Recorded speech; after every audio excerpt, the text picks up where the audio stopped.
as many paths to excellent craftsmanship as there are excellent craftsmen. Some start as farriers, others as welders, CNC operators, machinists, and more, and they move through to mastery at their own pace in their own way.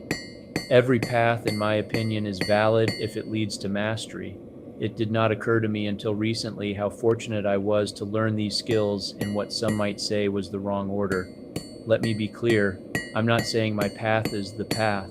Rather, I want to share how the road less traveled can be full of gifts that are not obvious right away, but are obvious much further down the path. Before I ever forged a blade, I spent 12 years as a professional tool grinder in the 80s and then 27 years in aerospace inspecting steel. At the time, tool grinding was done manually, no CNC, just eyes, hands, some simple tools, micrometers and calipers. My reluctant teachers were World War II vets. I was a know-it-all 18-year-old who knew nothing. They ran me through the ringer. I got paid by the piece, that is paid by the piece that was acceptable to the engineering drawing and to their standards. The equipment was less technical, and as a student I had to learn to read the sparks, listen to the wheel for changes in friction and glaze buildup, as well as learn temperature by feel, yes, without gloves. The geometry had to be perfect. The clearance specific to each metal type had to be perfect. The heat control had to be perfect. Body mechanics had to be perfect. Safety and use around the wheel had to be perfect. Why do I say perfect?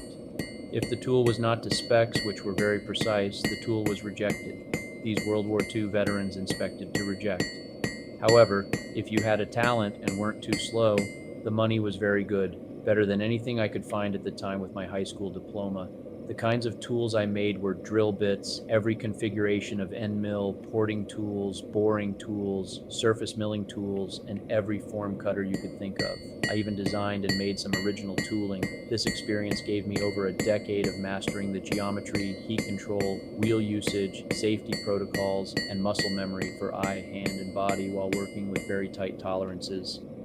After 12 years of tool grinding, I moved into manufacturing, quality control, and management.